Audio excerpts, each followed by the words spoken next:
Boa tarde, boa noite aos amigos da TV 247, começando agora o programa Léo ao Quadrado, o meu amigo Leonardo Stoppa, hoje nesta terça-feira, Léo? Hoje é terça, né? Estou perdido com o calendário. Acho que é terça-feira de abril de 2019, 18 horas, 30 minutos. Boa tarde, Léo, tudo bem? Boa tarde, Léo. Como é que vai? Você está cansado, Léo? Você está desanimado como ontem? O pessoal te deu Dor de cabeça hoje. dor de cabeça? Dor de cabeça, é. Dormiu mal? Eu não sei o que é. Assim, tô tentando até agora descobrir. Eu sei que entrei nos remédios, nos analgésicos, mas tá explodindo a cabeça. Mas eu não sei o que é a causa ainda, não. Mas você está... E outro dia eu fiz uma postagem, até irônica com o comportamento da esquerda como um todo, falando que, olha, o analgésico não soluciona a doença. O máximo que o analgésico faz é dar um alívio superficial, porque hoje estamos vivendo de analgésico. Para curar a doença, você tem que ir no foco do problema. E hoje eu estou aqui vivendo de analgésico, mas é porque eu não sei o foco do problema, Léo.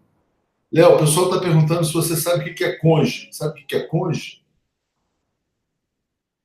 Olha, é o marido da Conga, né? Mas eu vi a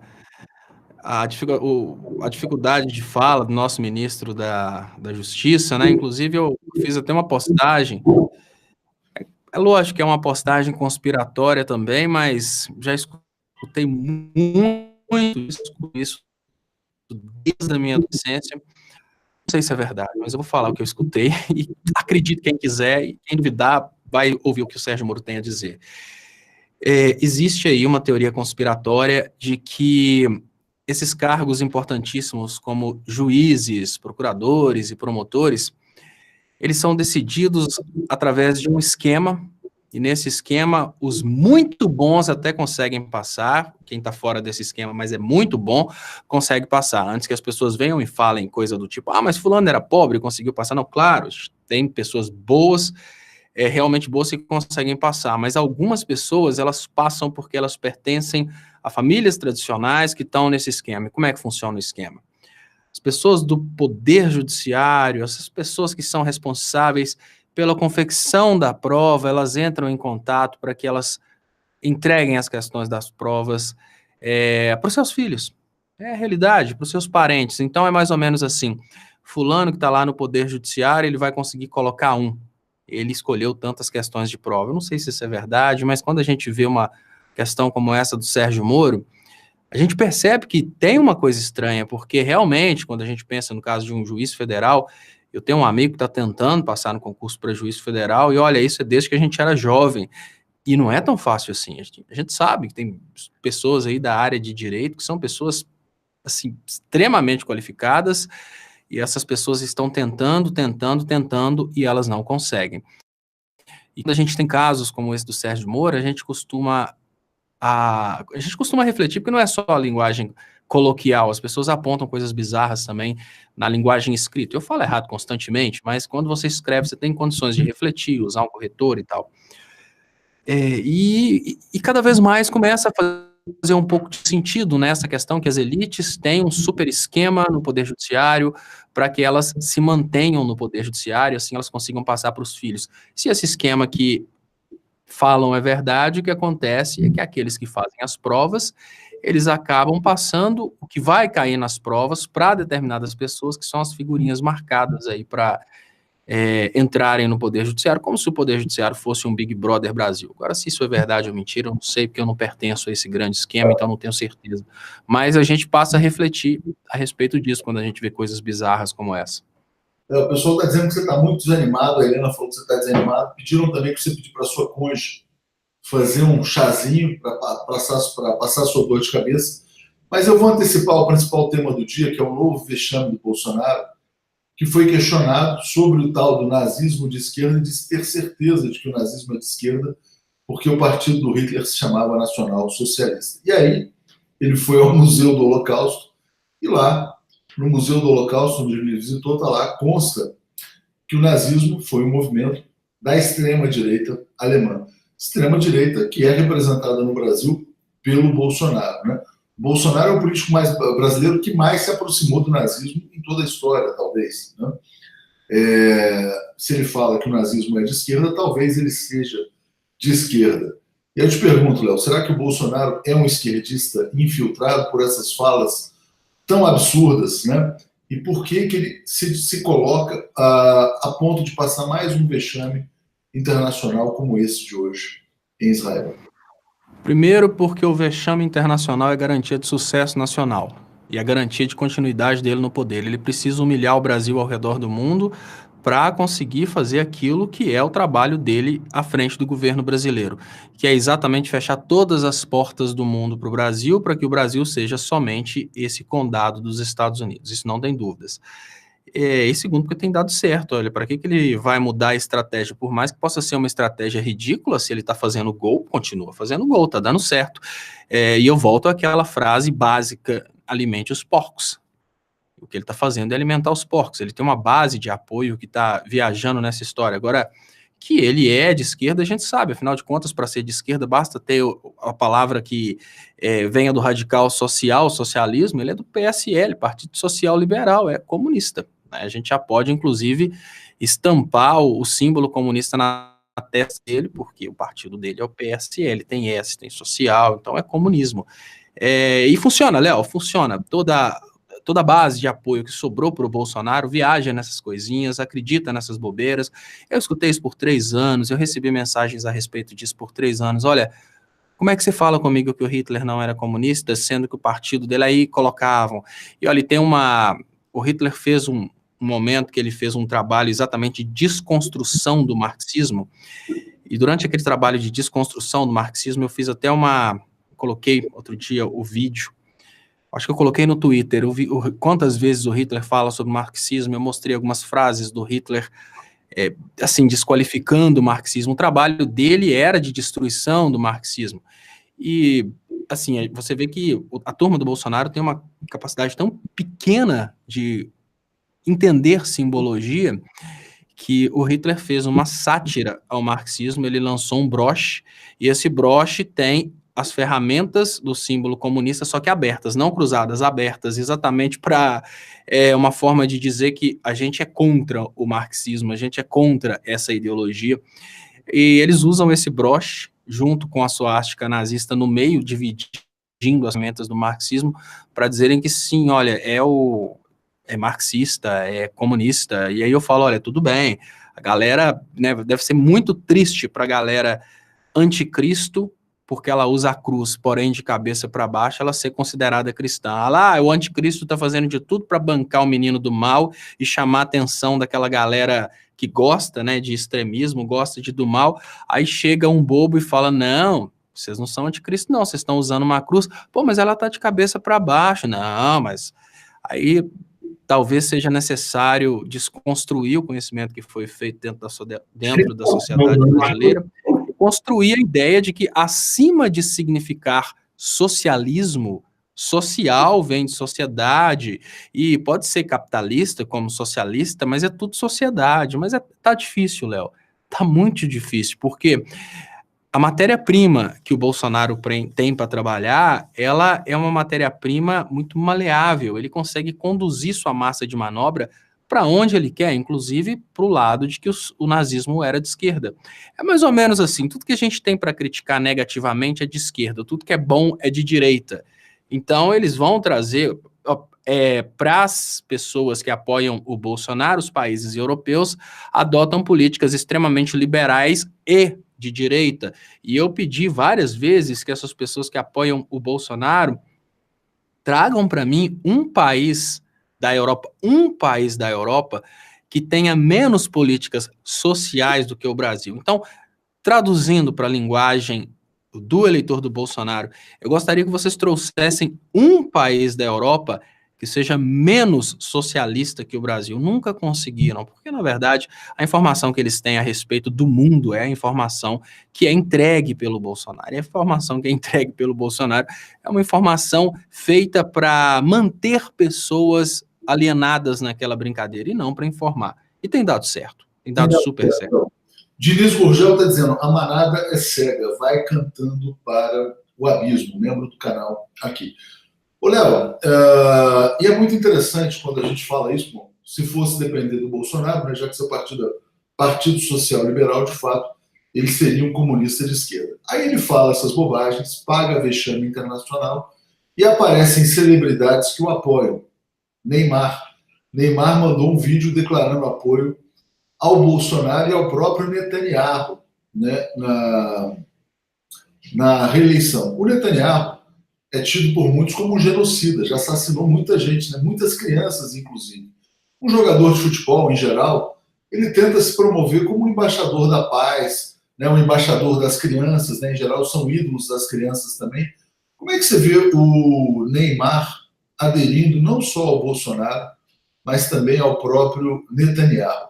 E aí o Neymar sendo a referência da seleção brasileira. Vai ser possível, Léo, algum dia torcer pelo Neymar, torcer pela seleção brasileira, por esse ídolo que apoia um governo genocida? Aí entra uma dose de semancol, né? Que é quantos por cento da população entende sobre o genocídio de Israel? Porque tá bom, gente. Quando eu falo de genocídio de Israel, eu não estou falando de genocídio do povo judeu, né? Tem que fazer o parênteses, Léo. Deixa eu fazer meu parênteses aqui.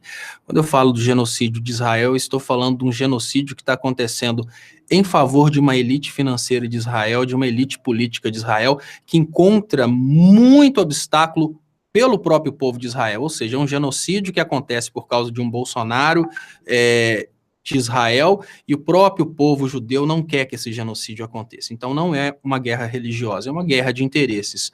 O detalhe é o seguinte, a grande mídia não pinta essa guerra como um genocídio, pinta essa guerra como uma luta contra o terrorismo. Até para defender, até para dar um posicionamento do grupo Hamas a respeito do Bolsonaro ter feito essa movimentação aí do escritório de negócios em Jerusalém, eles colocam o Hamas como sendo um grupo terrorista. Então, Hamas não gostou do posicionamento do Bolsonaro. Aí está um grupo todo encapuzado com armas, ou seja, o Brasil pinta Israel como sendo um grupo de libertação que está libertando o povo palestino dos terroristas. Então, essa é a visão que tem na maioria do povo brasileiro. É importante que o povo, aqui entre nós, a gente tenha consciência que essa é a visão que está acontecendo para a gente entender o posicionamento do Neymar. É impossível agradar todo mundo. É impossível. E o Neymar está com a maioria. A maioria do povo, ela é, infelizmente, manipulada pela televisão, e essa maioria manipulada pela televisão tem uma percepção completamente diferente da percepção dos cientistas, da percepção da história, da percepção da realidade e até mesmo da percepção neutra a respeito dos fatos. É uma percepção completamente desenhada por aqueles que estão vencendo as guerras. Então, a pergunta básica é o seguinte: ficou claro que o Neymar abriu mão do caráter em favor, obviamente, da grana. Mas será que ele vai perder alguma coisa com isso? Não vai nada. Não vai nada porque nós temos uma maioria que tem ido em direção à grana e aberto mão do caráter. E essa maioria acaba apoiando o Neymar nessa brincadeira. É tão fácil para uma criança nem pensar no que é genocídio. É bom que uma criança, para ser feliz, bata palmas para o Neymar, comemore os gols do Neymar e nem pense nas outras crianças que estão morrendo queimadas, que estão recebendo ataques químicos de armas que são 10 vezes piores que o cheiro do esgoto, exatamente para criar um campo de concentração naquilo que a gente pode dizer que é muito pior do que o Estado nazista. Mas é melhor a gente fingir que isso nem acontece, Léo. Sabe por quê?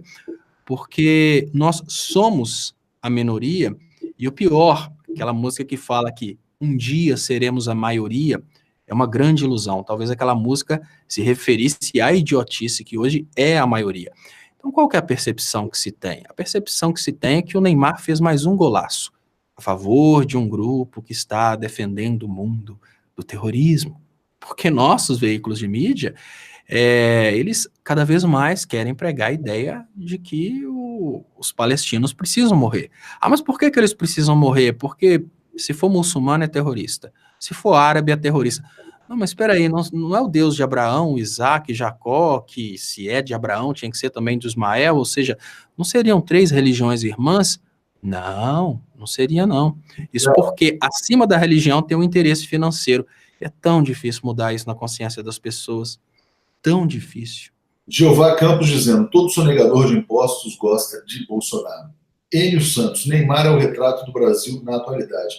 Uma completa decepção, uma vergonha mundial, né? Então as pessoas aqui se manifestando em relação ao Neymar. A Miriam parabenizando aqui pelo encontro de hoje entre Boulos e Eduardo Moreira, foi muito legal, pura conscientização política, de fato foi um programa muito interessante. Só muito feliz. Léo, deixa eu só ponderar pro colega aí que falou da decisão. Eu sou muito feliz com...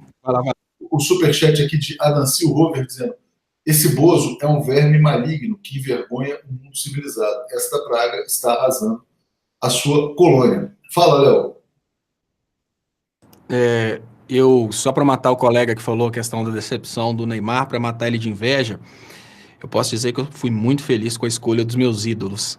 Eu estava vendo um vídeo de um show na cidade de Ponte Nova, quando eu tocava rock and roll, há muito tempo atrás, eu com 16 anos de idade, novinho com uma camisa do Pink Floyd, com 16 anos de idade, desde lá sou fã do Pink Floyd, sou fã do Roger Waters, é muito bom saber que eles não mudaram de lado, os bons, os verdadeiramente bons, não mudaram de lado. Agora, o pessoal, infelizmente... Você pode ter um ídolo de Ponte Nova, se eu não me engano, ele é de Ponte Nova, o Reinaldo. Reinaldo, lógico. Claro. Reinaldo é nosso rei, né? Já dizia... Tem sim o Reinaldo de Ponte Nova, claro, que é um ídolo local, Reinaldo do Galo, lá em Ponte Nova tem até a torcida Reina Galo. Mas essa questão de ídolos também é uma questão de como você escreve a personalidade. Isso é até uma dica interessante, porque hoje eu fico pensando, hoje eu sou pai, e olha, eu não imaginava a possibilidade de ser pai, eu imaginava que eu ia morrer sem ser pai. Hoje, com essa cabeça de pai, eu penso muito assim, olha, como você vai apresentar os ídolos para os seus filhos, né? Você tem a opção de apresentar um Neymar como ídolo, como você tem a opção de apresentar outros ídolos. Então é muito importante construir uma próxima geração pensando nisso, porque os ídolos, obviamente, vão desenhar a personalidade das pessoas que estão vindo por aí. Eu tive a sorte do meu pai não gostar de futebol, por isso acabou que eu não fiquei fanático por futebol. Agora eu tenho até uma camisa do Livorno já, tá, Léo? Outro dia eu fiz um vídeo com ela aqui. Mas acabou que eu fui mais para esse lado, assim, do Pink Floyd e tal, e é muito bom, porque eu pensei, nossa, que legal, é um ídolo que eu tenho desde a adolescência e que é coerente até hoje, continua com a mesma luta, com a mesma ideologia. E é exatamente o fato do Brasil não saber selecionar ídolos que está criando essa personalidade de um Brasil sem personalidade. Um Brasil sem personalidade é muito fácil de catequizar. Cada hora você vem com uma historinha diferente e consegue convencer aquele povo e pensar que os mesmos evangélicos que falavam que o Temer era o anticristo, que ia colocar o satanismo para dominar o Brasil depois da morte da Dilma, foram os evangélicos que trabalharam pelo impeachment da Dilma para colocar o Temer no poder. Mas espera aí, os mesmos fiéis que escutaram 2 anos antes, não, que 2 anos, os mesmos fiéis que escutaram 1 ano antes que o Temer era o anticristo do Brasil, responsável pelo satanismo no Brasil. 1 ano depois, esses caras escutarem dos mesmos pastores que o Temer era ungido do Senhor e que a Dilma tinha que cair porque ela era o Satanás. É muito estranho imaginar que as mesmas pessoas são tão maleáveis, né? Conseguem sair de um lado e ir para o outro assim tão rápido. E hoje a gente vê essas pessoas, esses mesmos evangélicos, acreditarem que eles precisam apoiar a reforma da Previdência, porque senão vão ser chamados de petistas. É muito difícil, Léo. Não só o Neymar, né? Se já era difícil torcer pela seleção brasileira, imagina agora com o Neymar falando essas besteiras. E o Carlos Murilo lembra bem aqui que outro cara que se pronunciou em defesa do Netanyahu e do Bolsonaro foi o Medina, o surfista lá, campeão mundial de surf. Então os ídolos brasileiros realmente vão mal. O Monteiro lembra o seguinte, que o Neymar só fez isso porque a Bruna Marquezine, ex-namorada dele, dias atrás disse ter saudades do ex-presidente Lula. Então, parabéns a Bruna Marquezine pela sua consciência política. Léo, já que você falou em evangélicos, eu vou trazer uma coisa que me chocou hoje, vendo aí os posts que estavam viralizando nas redes sociais. Um post que bombou muito foi do Marco Feliciano, que o Bolsonaro foi em alguma coisa de alguma igreja lá em Israel, ou defendeu a construção de um templo, uma coisa desse tipo, né? E aí vai o Marco Feliciano e escreve: Jesus está voltando. E essa postagem do Feliciano viraliza, né? Por quê? Porque os evangélicos acreditam que quando houver a conversão dos judeus ao cristianismo, que é uma coisa que não está nem no mais distante horizonte, né? Jesus voltará. Então você vê como eles manipulam, né, as crenças das pessoas com essas coisas tão absurdas. Léo. Desculpa, Léo, te pedi para comentar sobre o Marco Feliciano, tá? Peço perdão antecipadamente. Não, Léo, não precisa pedir perdão, não chega a tanto, não é tão bizarro assim, não. Infelizmente, nós temos uma carência tão grande de líderes no Brasil e nós temos, ao mesmo tempo, uma tendência tão grande do ser humano de querer as coisas de forma mais fácil que aproveitadores como Marco Feliciano, eles conseguem virar autoridades e conseguem fazer com que as palavras deles se tornem verdades absolutas. É o caso do Silas Malafaia e de todos os outros falsos pastores que tem por aí. E normalmente essas pessoas conseguem tantos seguidores porque eles oferecem um caminho muito simples para chegar até onde as pessoas sonham. Essas pessoas nunca chegam onde elas sonham, mas elas acreditam que vão chegar. Mais ou menos assim, Léo. Se você pergunta para mim qual que é o caminho para chegar a ter um helicóptero, eu vou te falar, olha, você tem que trabalhar muito, tal, ganhar dinheiro e tal, mas se você chega para o Marco Feliciano e pergunta, a resposta da igreja dele vai ser orar. Então, para a pessoa, olha, trabalhar muito, às vezes é melhor chegar e orar e tal. Não vou mexer com faculdade, não vou mexer com nada disso, não. Então, nós temos uma situação que é uma via de mão dupla, precisamos admitir. Existe aí um Marco Feliciano que tem sido muito estratégico no sentido de se aproveitar do pilantra que vai até a igreja para tentar fazer negócio com Deus. E no momento que o pilantra vai até a igreja para tentar fazer negócio com Deus, ele é, digamos que, cooptado por um pilantra maior ainda e se torna escravo desse grande pilantra. E as pessoas estão lá para ser enganadas, elas procuram essa realidade, porque o engano é um produto que vende muito. Eu costumo dizer que existem aí canais de esquerda, que são canais de esquerda que estão aproveitando a situação. Eles se dizem de esquerda, eles querem a liberdade do Lula e falam que o Lula vai ser liberto toda semana. Agora sim o Lula vai ser liberto. Assim como tem canais de esquerda que falam que a intervenção militar vai acontecer toda semana. Agora, canais de direita, né? Agora sim a intervenção militar vai acontecer. Estão bombando. Por quê? Porque todo mundo quer ouvir aquilo que é o que a pessoa sonha, né? Assim, infelizmente, eu preciso admitir, meu sogro, por exemplo, ele vai à igreja constantemente, porque constantemente o pastor está falando com ele, olha, você vai alcançar sua graça. A graça do meu sogro é construir um prédio de 4 andares. Você vai alcançar sua graça. As pessoas vão nesses lugares porque elas querem ouvir aquilo que dá esperança, você vai conseguir, você vai conseguir. E nessa brincadeira eles vão conseguindo conquistar os fiéis, manter os fiéis alienados ali para o resto da vida. E essa coisa de que Jesus vai voltar é uma coisa muito lucrativa para a igreja, lucrativa principalmente sob o aspecto de que agora é a hora de pagar bastante, porque Jesus está voltando e vai levar todo mundo agora. É agora ou nunca, né, Léo? E aí o Feliciano é o cara que é o porteiro dessa arca de Noé, aí, vamos dizer assim. Elizabeth Oliveira, nossos ídolos são produtos do capitalismo. Janildes Inácio dos Santos mandando superchat, obrigado. E a Dancil Rover dizendo, onde estão os caminhões de ajuda humanitária para os africanos? Vítima do furacão que arrasou vários países daquele continente. Por que a nossa mídia imunda nada fala a respeito?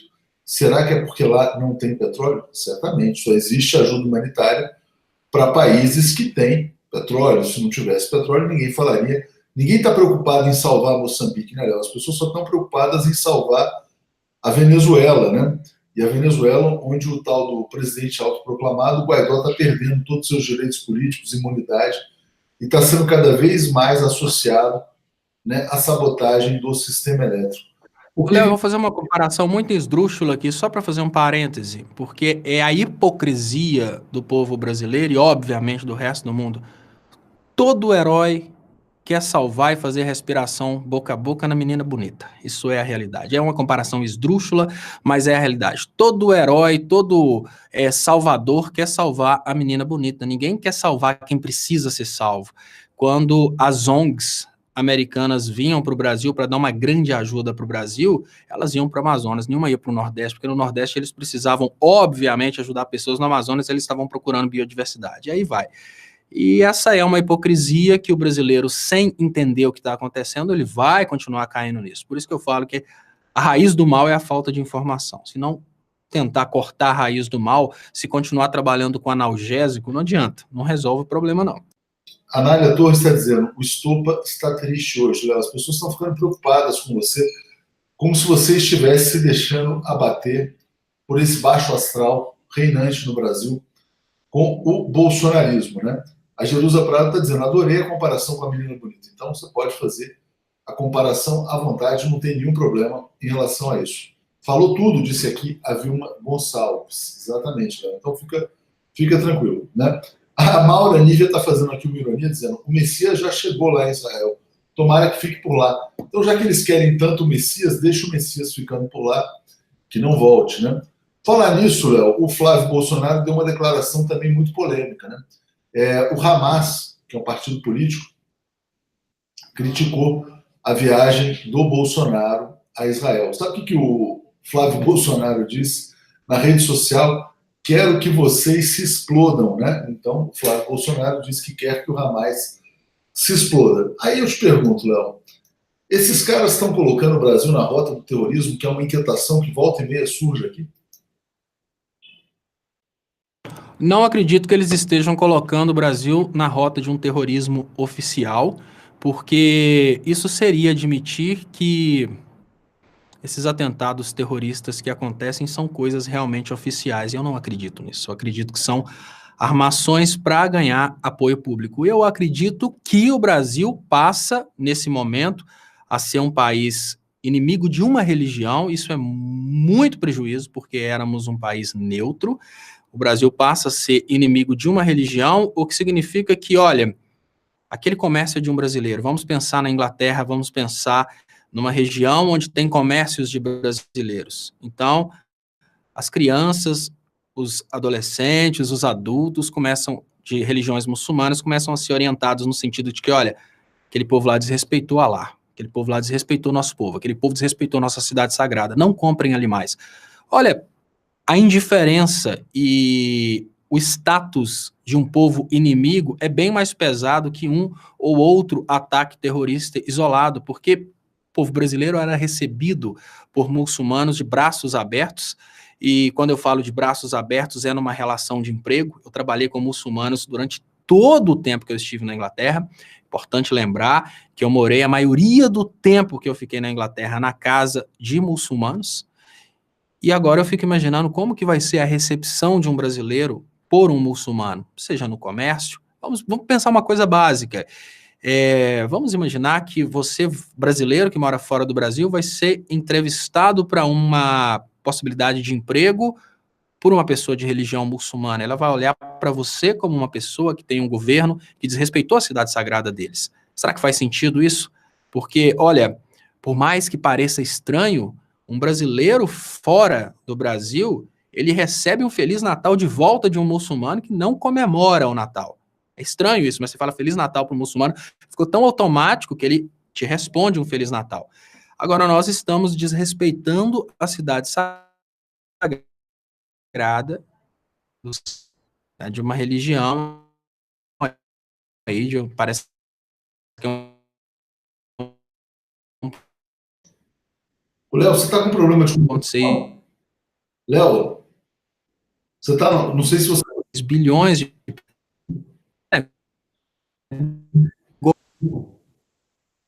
Léo, seu som começou... Não, seu som... Acho que você teve algum problema de conexão.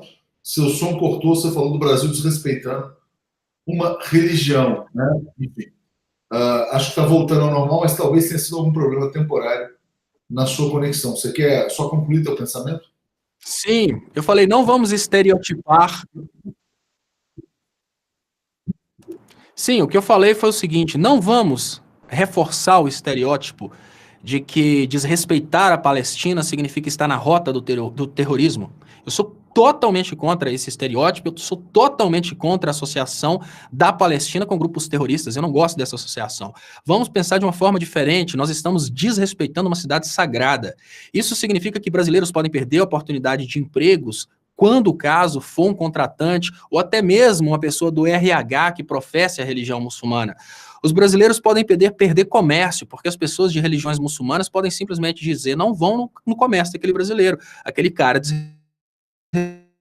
desrespeitou nossa religião. É preciso pensar com um pouco mais de profundidade. Não é simplesmente falar, eu quero que eles se explodam. Não é isso. Nós estamos falando de um público de, me parece que 1,6 bilhões de pessoas. Você não vira para um público de 1,6 bilhões de pessoas e fala, eu quero que vocês se explodam.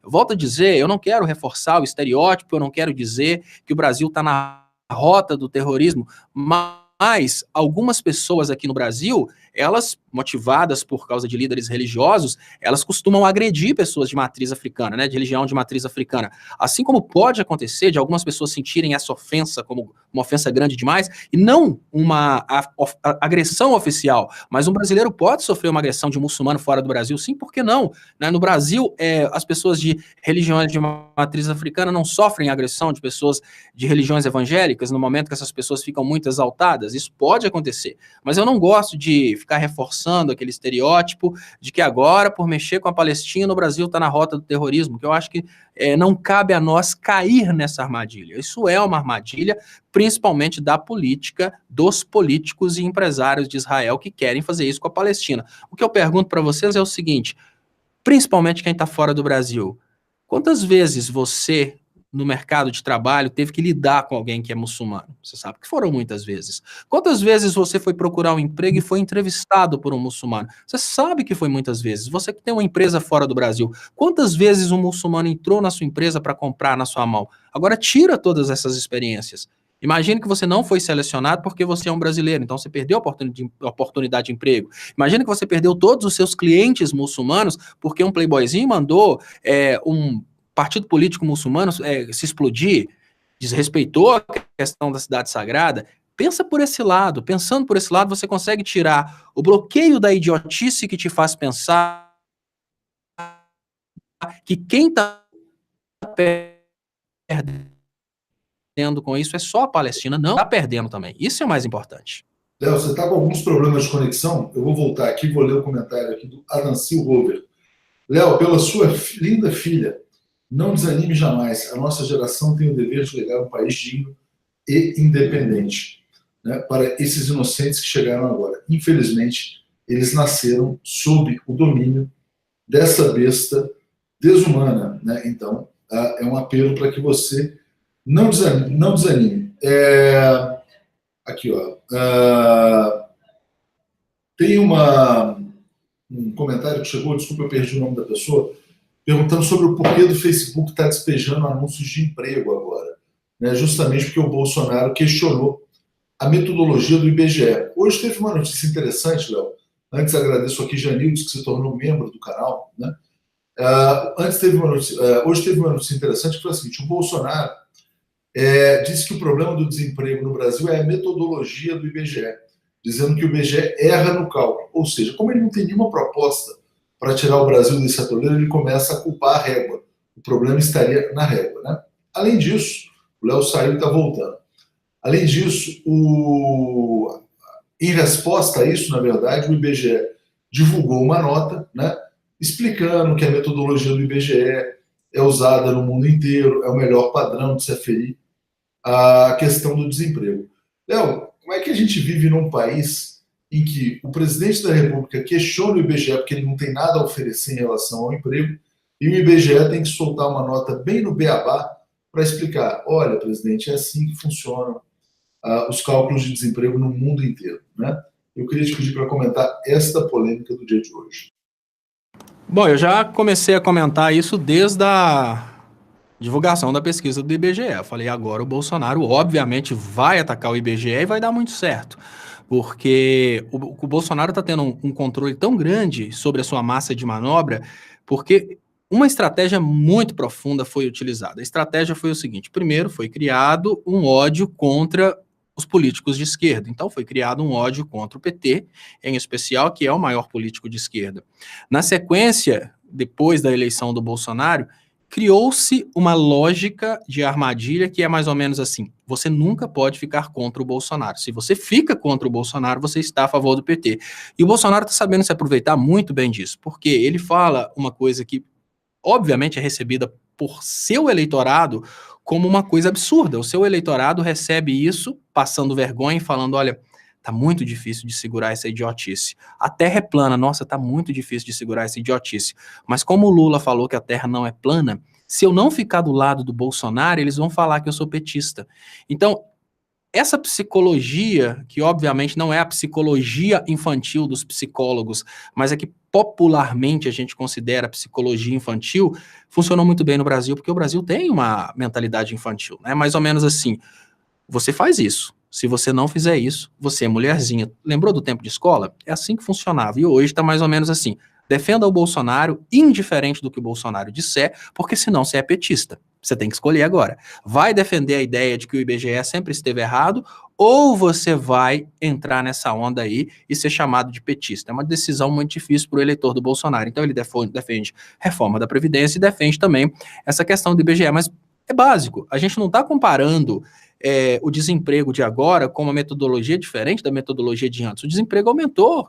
A medição do desemprego na época anterior era a mesma metodologia. E essa metodologia vem apresentando aí um aumento no desemprego. E uma coisa que eu falo: olha, eleitores do Bolsonaro, fiquem tranquilos, porque podem defender o aumento do desemprego agora, podem inclusive comemorar uma coisa: os números do Bolsonaro estão aumentando, o desemprego está aumentando. Mas enfim, fechando esse parêntese aqui, podem continuar na idiotice de vocês defendendo o Bolsonaro, querendo dizer que quem está errado é o IBGE, porque o desemprego vai aumentar. Pensem o seguinte: olha, nós temos agora uma situação na qual o Brasil está fechando as portas da exportação. O Brasil está brigando com o resto do mundo. Um Brasil que briga com o resto do mundo e destrói a sua demanda interna, ele obviamente vai aumentar o desemprego. Nós tivemos uma aplicação de uma lógica muito inteligente durante o governo Dilma, que, olha, o mundo quebrou lá fora, vamos criar crédito interno para proteger a nossa indústria. Criou demanda interna e o Brasil conseguiu passar quase que ileso da crise, aumentou a sua dívida interna, é claro que aumentou, mas era uma coisa que seria liquidada agora que a crise mundial acabou. Então vamos pensar assim: olha, o Brasil trabalhou muito bem a crise mundial porque ele conseguiu criar demanda interna, só que o golpe destruiu a demanda interna. E agora o Bolsonaro está destruindo a demanda externa. Então fique tranquilo, pode continuar protegendo o Bolsonaro no que diz respeito ao aumento do desemprego. Eu quero ver até onde você vai proteger, porque vai continuar aumentando o desemprego. Humilhar um dos maiores clientes do Brasil ao redor do mundo vai aumentar o desemprego. Não é só aumentar o desemprego por causa da questão ligada especificamente, por exemplo, a carne halal, que é vendida para o maior produtor é o Brasil. Não é só isso não, é muita coisa, as exportações são muitas, e mesmo que fosse apenas a carne, é toda uma cadeia produtiva, é uma desgraça econômica muito grande que vai acontecer no Brasil. Os ruralistas vão começar a trabalhar abaixo do custo, e isso já acontece em outros países. O brasileiro vai trabalhar para consumo externo, o brasileiro vai começar a trabalhar com valores abaixo do salário mínimo, e mesmo assim os poucos que estiverem empregados, falando uma coisa básica aqui, que o eleitor do Bolsonaro não consegue perceber por causa da mínima condição intelectual dele de perceber economia e política. O Guedes está falando que o pouco de keynesianismo que a gente ainda tem no Brasil, que é a geração de emprego público, que acaba pegando o dinheiro que está nas mãos dos milionários e entregando na ponta da economia para esse dinheiro gerar emprego, o Guedes já falou que vai apostar na automatização, na informatização. Então, olha, a desgraça econômica, ela está garantida. E eu quero ver como que vocês vão continuar defendendo isso. O bolsonarismo vai continuar defendendo que o erro é do IBGE. O difícil vai ser o cara desempregado falar que o erro é do IBGE, porque o desemprego está aumentando. Os poucos empregados ainda estão insistindo nisso. E o pior, a garotada de 14 anos que está vendo que o pai ainda está empregado, só que ganha na metade que antes, está insistindo nisso. Eu quero ver quando essa garotada estiver vendo o pai à toa em casa procurando emprego. O que eles vão falar? A culpa é do IBGE. Adriana Siqueira, vamos pedir emprego direto para o Twitter do Bolsonaro. Todos os empregados juntos, já pensou? Realmente seria uma raiva. A vaga de motorista é minha, tá? Pois é. Léo, já que você falou essa questão dos países árabes, né, hoje o empresário Michel Alabi foi presidente da Câmara Árabe de Comércio, dizendo que o Bolsonaro pode estar jogando fora 40 anos de trabalho brasileiros. Né? Foram 40 anos de trabalho para abrir os mercados árabes. O jornal O Globo publicou um editorial hoje dizendo que são 150 mil empregos ameaçados pela decisão do Bolsonaro de puxar o saco de Israel, na verdade, que não tem nenhuma relevância comercial para o Brasil, e ameaçar as exportações aos países árabes. Então, são 150 mil pessoas a mais para colocar a culpa no IBGE, segundo o jornal O Globo, e o empresário da Câmara Árabe falando em 40 anos de trabalho jogados fora em uma viagem de 3 dias, Léo. E não é só 40 anos de trabalho. A gente precisa lembrar que o que levou o Brasil para essa crise foi uma construção de vários anos de um Brasil que foi aos poucos ganhando posicionamento geopolítico, um Brasil que já estava industrializado, um Brasil que já estava produzindo pelo menos um pouquinho de industrializados com valor agregado. Agora o Brasil volta a ser um país rural e a gente pega o Brasil de 2013, o Brasil era o 22º maior exportador do mundo. Em 2018, o Brasil já era o 27º. O que acontece na prática? Nós estamos numa situação em que nós, como empresa, nós estamos parando de vender para fora. E a pergunta básica é o seguinte: será que adianta um cara montar um boteco e nesse boteco ele vender só para os filhos dele, sendo que ele que trata dos filhos? Tá difícil para o Brasil, a coisa está cada vez mais difícil. E agora a gente pega o mercado internacional, vai brigar com uns por causa de questão climática, vai brigar com outros por causa de questão religiosa, vai brigar com outros porque a bandeira é vermelha. E nessa brincadeira, quem está levando ferro é o produtor interno brasileiro. Então, é melhor já ir se acostumando aí com uma situação de muita pobreza. Weverton Ferreira, roubaram uma arma num evento de segurança cheio de militares e o presidente em exercício no local. Olha, o Mourão tem que se cuidar muito, viu? Porque o Mourão ele é um inimigo aí declarado dos Estados Unidos e de Israel. Érica Ribeiro Conde mandando um superchat, né? E Beth Lula Senegal dizendo: Léo Estopa, não perca a sua fé nem a sua voz, né? Manuel Monteiro está dizendo que os bozoloides vêm aprender política no 247. Maria José Mendes, Brasil nas trevas, Lula é uma luz no fim do túnel. Léo, está chegando aí o dia 7 de abril, quando se completa um ano da prisão política do Lula. Está marcado, provavelmente, pode ser que tenha o julgamento no dia 10, da questão da prisão em segunda instância. O Marco Aurélio Melo está dizendo que esse julgamento vai ser mantido sim. Né? E tem eu não diria uma expectativa no meio jurídico, mas tem aí uma bolsa de apostas. Tem pessoas dizendo que sim, no dia 10 de abril, o Supremo pode rever a tal da prisão em segunda instância, libertando o ex-presidente Luiz Inácio Lula da Silva. O Reinaldo Azevedo escreveu hoje, mais uma vez, que Lula é um preso político, porque a Constituição brasileira impede a prisão antes do trânsito em julgado, e o trânsito em julgado é depois de esgotados todos os recursos. Como é que você vê, Léo, essa questão? Eu sei que você está muito pessimista, você não quer alimentar esperanças, etc. e tal. Como é que você está vendo essa possibilidade do julgamento no dia 10 de abril? Olha, Léo, não é que eu não tenha muita esperança, eu acho que tem muita coisa em jogo. Obviamente, eles devem estar avaliando a possibilidade de reverter o dano. Se a inteligência dos Estados Unidos e de Israel entender que é impossível reverter o dano, que eles têm poderes de neutralizar a sociedade brasileira ainda que o Lula esteja livre, e eles já começam a perceber isso, porque eu nunca imaginei que nossa sociedade fosse tão frágil, intelectualmente falando. Então é mais ou menos assim, eu tenho certeza, eu gosto muito de comparar os alienados a porcos, porque os porcos são animais que estão lá no chiqueiro, e você pode entrar dentro do chiqueiro e gritar para os porcos: olha, fujam, vocês conseguem fugir, se vocês não fugirem hoje, amanhã é dia do abate, fujam. Eles não vão fugir porque eles não vão entender sua língua. Eles estão ali preocupados só com a ração e pronto. Se Israel e Estados Unidos tiverem a tranquilidade de que é impossível para o Lula, nesse estágio de câncer intelectual da sociedade brasileira, é impossível para o Lula reverter tudo isso, pode ser que eles deixem o Lula ir para casa, exatamente para criar essa percepção de democracia no Brasil, porque a coisa está ficando feia ao redor do mundo. E principalmente porque nesse momento a gente começa a ter dentro do Brasil uma espécie aí de perda de controle por causa do conflito que existe entre PMDB e PSDB.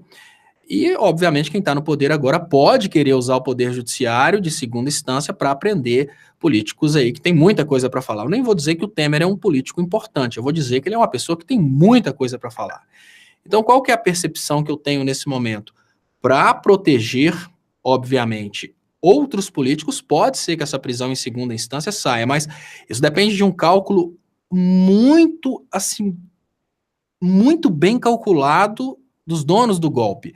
O que seria esse cálculo? Eles precisam ter a tranquilidade que eles têm o poder de neutralizar a voz do Lula.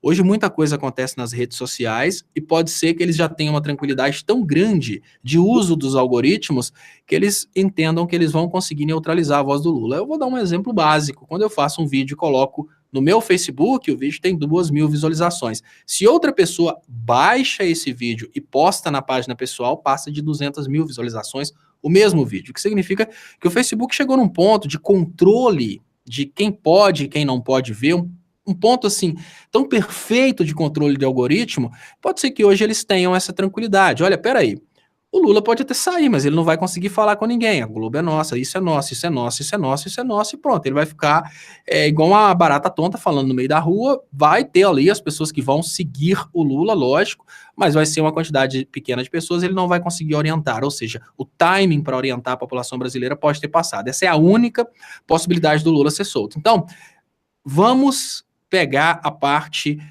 triste da minha opinião conspiratória.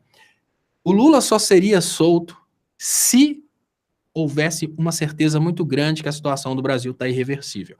Enquanto o Brasil tiver chances de reverter o estrago, o Lula vai ficar preso.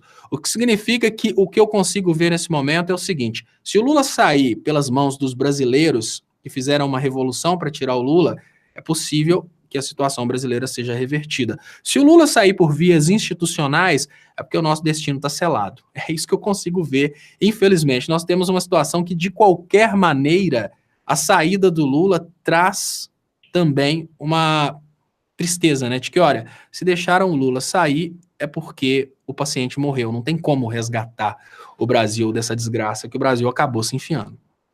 Tem uma questão também, Léo, que eu queria trazer para a sua reflexão, que é a seguinte: o Bolsonaro, com o que tem feito, o Brasil virou piada internacional, né? O Brasil perdeu, assim, na verdade, o Brasil virou a grande chacota global, né? Não tem país tão ridículo na história da humanidade, um país governado por um cara que vem falar uma bobagem como o tal do nazismo de esquerda. Os países começam a se afastar do Brasil. Os países árabes podem cortar negócios com o Brasil. Os militares queriam ocupar o poder, né? E acharam, bom, o Bolsonaro pode ser um veículo para que eles voltassem ao poder. Eles estão cheios de cargos, né? Estão ficando fora da reforma da Previdência. Mas o Bolsonaro virou um problema para os militares. O Bolsonaro, ao desmoralizar o Brasil, ele também desmoraliza as Forças Armadas. Eu diria a você, Léo, que hoje o Bolsonaro é um problema maior para o Exército brasileiro do que o Lula. Porque o Bolsonaro representa a falência completa do Brasil. O Brasil desaparece como nação, desaparece como país, vira essa vergonha planetária, né? E os militares, eles têm uma possibilidade de eventualmente exercer o poder diretamente, sem o Bolsonaro, através do general Mourão, né? Eventualmente podem estar fazendo a seguinte reflexão: o que é pior para eles? Ficarem colados a um projeto de destruição do Brasil chamado Jair Bolsonaro, ou eventualmente libertar o Lula, né? Passar a aparência de democracia e logo ali adiante puxar o tapete do próprio Bolsonaro. Será que eles não estão fazendo esse cálculo também, Léo? Será que eles já não estão se sentindo seguros no poder, né, a ponto de libertar o Lula e se livrar do Bolsonaro, que é o grande problema que eles têm hoje? Então, Léo, todos que acharam que tinham controle sobre a situação acabaram, assim, engolidos por algo maior. E a gente está vivendo uma situação engraçada, né? Porque tudo começou com o Aécio Neves. Ele achou que tinha controle porque até então Essa coisa de inteligência na comunicação, eu preciso admitir que o PSDB está anos-luz na frente do PT. Então, essa coisa de utilizar redes sociais, utilizar jovens, utilizar a teoria da cauda longa, né, que é no lugar de contratar um ator global, você contrata várias pessoas menos conhecidas para difundirem melhor o assunto. Isso é coisa que o Aécio Neves faz há muito tempo, e eu lembro, né, que eu fui técnico na campanha do Aécio Neves para senador, ele já fazia isso com uma maestria muito grande. Outra coisa, o Aécio Neves tinha uma tranquilidade muito grande de que ele seria o dono da bola, porque ele era talvez o único a aplicar teorias modernas de administração a seu esquema de comunicação. O Aécio Neves tinha um esquema de premiação de boas ideias, que enquanto no PT sempre teve aquele esquema de hierarquia, né, que dentro da publicidade do PT, se uma pessoa de baixo tentasse conversar com a de cima, ela era desprezada. No esquema do Aécio Neves de comunicação, se a pessoa da limpeza desse uma super ideia, ela era premiada por essa ideia. Então, começou com o Aécio achando que ele seria o Deus, porque ele se achou muito forte. O Aécio era a ponte Brasil e Estados Unidos, né, o Aécio, Serra, essa galera aí eram as pontes. Depois que eles foram comidos, né, por essa desmoralização que aconteceu, o Aécio foi às ruas para pedir o fora Dilma e foi humilhado pela população, depois que começaram a aparecer escândalos a respeito do Aécio, a gente teve o evento do impeachment, que foi seguido pela prisão do Cunha. Então, o Cunha também foi comido. Ele achou que, tirando a Dilma, ele era praticamente o presidente, porque ele conseguiu escolher o próximo presidente. Nessa brincadeira, o Poder Judiciário, em especial o STF, já que o golpe foi com o Supremo com tudo, ele achou que estava numa situação de muita tranquilidade. Aí vieram os generais e falaram, não, vocês deram o golpe, agora quem manda somos nós. Então os generais, o exército brasileiro, né, mas não o exército, infelizmente os baixos do exército, que são a base da pirâmide, são obviamente a maioria, mas os generais, eles tinham uma tranquilidade muito grande, afinal de contas, eles pensavam, no final das contas, somos nós que damos as ordens do uso das armas, então Supremo, que está com golpe, com tudo, olha, quem manda somos nós. E aí tomaram os generais conta do Congresso, conta do STF e conta também, obviamente, da Presidência da República. Durante o governo Temer, a gente pode dizer, sim, que os generais tiveram um controle total sobre o Brasil. O Temer governou conforme o que disse os generais, o STF julgou os casos mais importantes conforme o que disseram os generais, e também a gente sabe que o Congresso ficou totalmente acovardado e não teve coragem de fazer nada. Só que depois veio uma situação que eles tinham certeza que iam legitimar um governo das elites, utilizaram todos os mecanismos, só que aí veio um devorador ainda mais poderoso. Então hoje nós temos a situação que o exército, que achava que era o último poder nessa brincadeira de Brasil, que acima dele ninguém apareceria para fazer qualquer coisa, ele acabou perdendo pro Bolsonaro. Então nós temos uma situação hoje que é uma situação muito complexa de se avaliar. O exército achava que tinha a palavra final a respeito de tudo, porque o exército evitou a liberdade do Lula, as Forças Armadas evitaram que o STF julgasse conforme a lei, eles tomaram o poder depois do golpe e começaram a controlar as instituições. Mas depois das eleições, e eleições que foram negociadas diretamente com os Estados Unidos e Israel, a gente tem uma situação que a gente tem um presidente dentro do Brasil que, em tese, teria medo do exército, mas ele tem um exército muito mais poderoso do lado dele e ele pode confiar nesse exército, porque o preço pago para que o Bolsonaro tenha proteção do exército dos Estados Unidos somos nós, a nossa riqueza, ou seja, o Brasil está disponível para que o Bolsonaro possa, inclusive, desafiar o exército brasileiro. Então eu não sei até que ponto o exército brasileiro vai bater de frente com o Bolsonaro.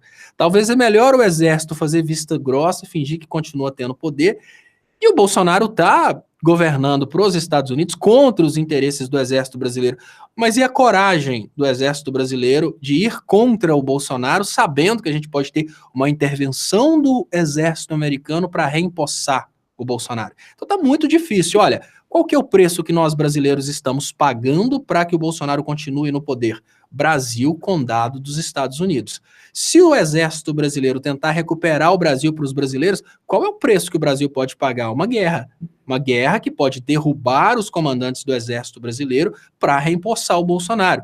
Ah, mas isso nunca vai acontecer. Estão tentando fazer isso na Venezuela e eles conseguiram fazer isso no Iraque. Né? Então, não podemos dizer que isso nunca vai acontecer. Eles podem sim vir aqui e falar, estamos devolvendo a democracia para o Brasil. O Brasil votou no Bolsonaro, quer o Bolsonaro, o Exército depois nós vamos devolver o Brasil, quem o Brasil quer isso para presidente. Estados Unidos, como sempre, promovendo a democracia ao redor do mundo. E aí, os generais brasileiros estão cagando de medo, simples assim. Porque eles sabem que eles não têm, como já falaram várias vezes, munição para 2 horas de guerra. Né? Tiraram Lula, quem punha verba nas Forças Armadas era o Lula, né? Se não tem para 2 horas de guerra com a Venezuela, imagina 2 horas de guerra com os Estados Unidos. Então, né, aí realmente é uma tragédia. Mas o que você fala confirma o que eu havia dito, que o Bolsonaro hoje é o maior exemplo do exército brasileiro. E não por acaso, o Olavo de Carvalho, que é o guru do Bolsonaro, que representa os interesses dos Estados Unidos e os interesses do Brasil colônia, né, voltou a atacar os militares, dizendo, sabe o que o Olavo está dizendo? Militares, fiquem satisfeitos com seus empreguinhos, porque se não fosse por mim, Olavo, vocês estariam levando cusparadas na cara. Então eles estão dizendo o seguinte, olha, militares, sejam venais, aceitem o Brasil colônia, aceitem a entrega do Brasil, porque vocês já ganharam empregos no governo. Isso já é o suficiente, não venham encher o saco. Essa é a mensagem dos Estados Unidos para os militares através do porta-voz Olavo de Carvalho. Né? O Xavier está dizendo, nazismo é de esquerda para quem bate, para quem apanha, e sempre foi de direita. Só falta o Bozo inventar que os restaurantes têm que fechar para o almoço. Léo, é isso. Não sei se você viu esses ataques aí do Olavo aos militares. É um pouco isso, né? Fiquem, olha, contentem-se com os empregos, que já tá bom demais, né? Com as boquinhas que nós arrumamos para vocês no governo. E o mais triste é o seguinte, o que vai contentar o eleitor do Bolsonaro? Até quando o eleitor do Bolsonaro vai entender que ele não está sendo contentado com nada? Essa é a dúvida que eu tenho. Porque eu não estou muito preocupado com o que o Bolsonaro está fazendo. Eu estou preocupado com a percepção do eleitor do Bolsonaro e a teimosia do eleitor do Bolsonaro, que ele tem que continuar protegendo o Bolsonaro. Porque o que o Bolsonaro está fazendo é extremamente importante. Eu gosto de comparar com a história de tirar a rodinha da bicicleta. Né? Teve um momento que provavelmente você teve que tirar a rodinha da bicicleta dos seus filhos e tirou sabendo que eles iam cair, porque é natural isso, né?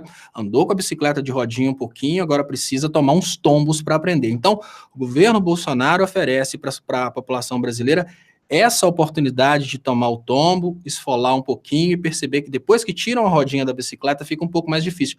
Mas eu só não estou entendendo o seguinte, tirou a rodinha, o povo caiu mais uma vez, tá caindo de novo e vai continuar caindo? Não vai aprender a andar na bicicleta e entender como é que funcionam as regras do jogo? Mas aí, então, eu medo isso. Entra a questão do fanatismo, né? Olha o superchat aqui de Adam Silva. Evangélicos se dizem cristãos, mas apoiam o servidor da besta, que homenageia os demoníacos Stroessner, o pedófilo, o assassino Pinochet e o carrasco Ustra. Será que Cristo real apoia isso também? Obviamente, Cristo teria vergonha daqueles que falam em seu nome aqui no Brasil, mas é uma boa questão trazida aqui pelo Rover, né? E a Amanda traz também um superchat dizendo o seguinte, e se Trump e Netanyahu não conseguirem se reeleger? O Trump é só em 2020, o Netanyahu é no próximo domingo. A tendência é que o Netanyahu não consiga a maioria dos votos lá em Israel, né? E o Bolsonaro é um tremendo pé frio. Então pode ser que o Bolsonaro perca a eleição, pode ser que o Neymar perca a eleição também, mas a questão do Trump ainda vai demorar mais um pouquinho. Você acha que o Bolsonaro vai conseguir manter o estrago no Brasil, mesmo com a eventual derrota do Netanyahu e a eleição do Trump lá para frente, não? Eu tenho certeza, Léo. O ponto de vista que eu tenho, e esse é um ponto de vista que eu não tenho dúvidas, se alguém quiser achar que é teoria da conspiração, é obviamente bem livre para isso. Para mim, o presidente, nos casos de presidência neoliberal, obviamente, o presidente neoliberal é somente um porta-voz do mercado, um porta-voz de grandes empresários. Então, tanto o primeiro-ministro de Israel como o presidente dos Estados Unidos, e eu não falei nome, que eu estou falando o cargo, são pessoas que estão ali para cumprirem uma pauta que vem de cima. E é importante que as pessoas entendam que existe esse de cima. O presidente dos Estados Unidos está longe, mas bem longe de ser o cara mais poderoso do mundo, como a imprensa gosta de dizer, assim como o primeiro-ministro de Israel, ele está longe de ser o cara que decide o que ele vai fazer. Ele, obviamente, está cumprindo uma pauta, que é uma pauta que vem daqueles que financiam a campanha deles, é uma pauta que vem lá de cima. O Trump chegou com boas intenções. Olha, pasmem, se vocês procurarem o vídeo que eu fiz a respeito da eleição do Trump, eu falo exatamente isso. Olha, falo, o Trump, ele é um cara com posicionamentos extremamente bizarros, mas de todos os presidentes dos Estados Unidos, ele foi o primeiro que teve coragem de criticar a guerra. Então, Trump, para mim, ele é 1 bilhão de vezes melhor do que a outra opção. 1 bilhão de vezes melhor. Por quê? Ele chegou com uma ideia totalmente conectada a diminuir guerras, fazer acordo com países que estavam em guerra e pronto. Só que a máquina da guerra não deixou ele fazer isso. Então, qual que é o problema do Trump ser presidente dos Estados Unidos? Esse é o maior problema. Qual que é o problema do Netanyahu? É ser primeiro-ministro de Israel, numa realidade em que quem controla a política de Israel e a política dos Estados Unidos são grupos financeiros que estão acima do presidente e do primeiro-ministro. Então, seja lá quem for, o presidente dos Estados Unidos ou o primeiro-ministro de Israel, acima deles tem o interesse das elites, e é o interesse das elites que vai continuar controlando o Bolsonaro. Talvez nem o Bolsonaro saiba disso, mas isso é a realidade. Por isso que o presidente dos Estados Unidos, seja lá que nome que tiver lá, ele sempre faz as mesmas coisas. Guerras, guerras e mais guerras. Será que nunca os Estados Unidos vão conseguir ficar em paz? Será que nunca os Estados Unidos vão passar vão ter um presidente que vai conseguir celebrar a paz? Não. Não, porque a máquina de guerra manda mais nos Estados Unidos do que o presidente. É simples. Vou falar em mandar, Léo, o Alves pergunta, será que existe realmente alguém no poder no Brasil? A meu ver, existe. Trump, né? Trump, Estados Unidos, na verdade, a máquina de guerra americana mandando no Brasil, o Departamento de Estado, que converteu o Brasil em colônia. A Érica Alves dizendo, eu queria saber o que os bolsominions ficam fazendo aqui. Tudo idiotas, não veem o país que eles vivem está desabando. É burrice ou safadeza. Pode ser burrice, pode ser safadeza e pode ser um trabalho. Pode ser um trabalho remunerado para que essas pessoas fiquem importunando, mas são cada vez menos presentes, porque os que eram reais, Érica, estão se sentindo envergonhados, né? Não tem mais argumento, né? Acabaram os argumentos. O argumento agora é o nazismo de esquerda, então realmente fica difícil, né? E a Dancy Rover mandando mais um superchat, muito obrigado, dizendo, os rios Doce e Paraupeba estão contaminados com metais pesados. Tratamentos convencionais não retiram esses resíduos cancerígenos da água. Essa água letal está sendo distribuída para todas as cidades que margeiam esses rios. Então é mais um perigo aí, Léo, para a população mineira depois, né, da catástrofe que atingiu a Vale do Rio Doce. Tem, com certeza.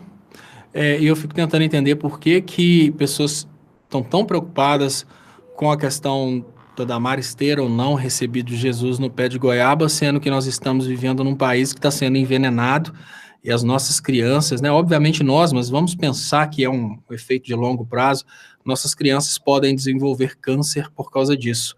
E no momento em que o fanático às vezes está ali preocupado se vai ou não vai ter mamadeira erótica nas escolas ou kit gay nas escolas, assim, as empresas que estão financiando esse governo, elas estão envenenando nossa água. Então, né, tá tudo muito estranho. A gente tem que falar sobre isso. Léo, e aqui só para a gente fechar, né, teve aquele famoso vídeo de que exaltando o golpe militar e um crime de responsabilidade. Agora o Mourão está recuando e dizendo que o Bolsonaro não sabia do vídeo pró-golpe. Antes ele tinha dito que era coisa do Bolsonaro, agora ele está dizendo que o Bolsonaro não sabia de nada. Parece que essa história aí pode crescer, pode levar a um eventual pedido de impeachment, desde que haja vontade para isso, né? Mas o Mourão agora está dizendo que o Bolsonaro não sabia de nada, né? Enfim, o que você acha? Será que o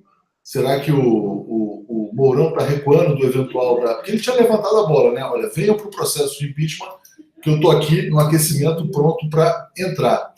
O que você acha, Léo? Olha, Léo, eu acho que é um presidente completamente despreparado em termos políticos e jurídicos, que utiliza-se da polêmica para se esconder do povo, porque ele não está gerando nada para a educação, nada para a geração de emprego, ou seja, ele não está governando o Brasil, ele está simplesmente entregando o Brasil. Todos os movimentos do Bolsonaro são movimentos no sentido de pagar sua campanha política. E ele precisa fazer polêmicas, só que ele foi longe demais nessa brincadeira dele, que sempre foi um sonho dele brincar com essa coisa aí de que o golpe militar não foi um golpe, essa coisa toda. Ele chega nesse ponto bizarríssimo de fazer esse vídeo. Agora, filho feio não tem pai, né? Agora eles, obviamente, vão tentar contornar a situação, porque se isso veio do governo Bolsonaro, acaba respingando também no Mourão. Vão tentar, obviamente, achar alguém para ser responsabilizado para o Bolsonaro durar um pouco mais. E vamos lembrar uma coisa: Israel e Estados Unidos sentem muito mais segurança com Bolsonaro, porque ali eles sabem que eles têm algo mais domesticável do que com o Mourão. Vamos lembrar, o controle internacional sobre os políticos brasileiros precisa de uma história política para ser explorada, ou seja, são dossiês, precisam dos podres, casos Queiroz, casos Michel, e vai ser muito difícil para os Estados Unidos e para Israel conseguirem controlar o Mourão. Então, nesse momento, para os Estados Unidos e para Israel, é muito mais interessante o Bolsonaro no poder. Então, eles vão lutar para manter o Bolsonaro no poder até que eles tenham, talvez, algo contra o Mourão para controlar o Mourão. Mas enquanto não tiverem, a gente tem essa briga agora, que é uma briga até interessante. O empresariado do mercado interno brasileiro lutando pelo Mourão, Estados Unidos, Israel, e o empresariado de empresas como a Vale, que fabricam no Brasil, produzem no Brasil, extraem no Brasil para vender fora, lutando pela permanência do Bolsonaro, porque eles dependem de uma mão de obra extremamente baixa. Mas aí entra um conflito interessante, porque antes os ruralistas brasileiros estavam nesse bloco de empresas que produzem no Brasil para vender para fora, mas o Bolsonaro está tirando dos ruralistas brasileiros o fora. Então, temos uma situação em que, aos poucos, o Bolsonaro vai perdendo o apoio daqueles que têm poder. Então, o que sobra? O poder da força, que é o exército dos Estados Unidos, que podem garantir a democracia no Brasil através do extermínio de pessoas do exército brasileiro para garantir o Bolsonaro no poder. Por isso o exército brasileiro tem um pouco de medo agora, né? Porque o Bolsonaro já foi lá falar, olha, é todos seus, vocês vão deixar tirar o entregador, né? A pizza é sua, vocês vão deixar que o entregador de pizza perca o emprego? Coincidentemente, Léo, o Mourão acaba de dizer, então, que o Bolsonaro não sabia de nada sobre o vídeo. Já que você mencionou os Estados Unidos, a Erika Alves pede que a gente fale sobre os 6 bilhões e meio da Odebrecht, né? Existe a Fundação Lava Jato, que o Dallagnol estava criando, 2 bilhões e meio com dinheiro da Petrobras para ser administrado pelo pessoal lá do Paraná, de Curitiba. Agora veio a notícia também pelo portal Conjur que as multas da Odebrecht de 6 bilhões e meio também seriam administradas pela força-tarefa. Então não eram só 6 bilhões, 2 bilhões e meio, Léo, eram 2 bilhões e meio mais 6 bilhões e meio, o que dá 9 bilhões de reais, né? Maior do que o orçamento de muitas capitais de alguns estados do Brasil, inclusive. Né? Para a gente fechar com esse assunto, Léo. Pronto, já explicou por que o Dallagnol se empenhou tanto, né? Prisão do Lula. Eu sempre falei, gente, olha, o que está acontecendo hoje no Brasil é uma compra do trabalho do Ministério Público e uma compra do trabalho do Poder Judiciário. Começou com coisas simples, como contratação para palestras, e chega no ponto em que fica muito claro, a Operação Lava Jato nunca quis acabar com a corrupção, ela quis o dinheiro da corrupção, que é bem diferente uma coisa da outra. E nós temos uma situação em que o Brasil está batendo palmas, infelizmente, para o grupo que destruiu as indústrias brasileiras, colocou o Brasil na pior crise da sua história, e eu volto a dizer, o problema não é o Dallagnol, o problema não é o Sérgio Moro, o problema não é a Operação Lava Jato, o problema são as pessoas imaginarem que a Operação Lava Jato tinha boas intenções. Então, qual que é o foco do problema, gente? Falta de informação.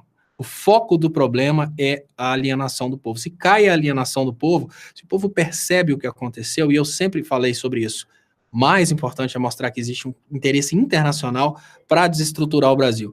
Se vai por esse lado, a coisa funciona. Se continua tentando atacar os casos isolados, né, da doença, fica bem difícil a gente conseguir reverter o que está acontecendo.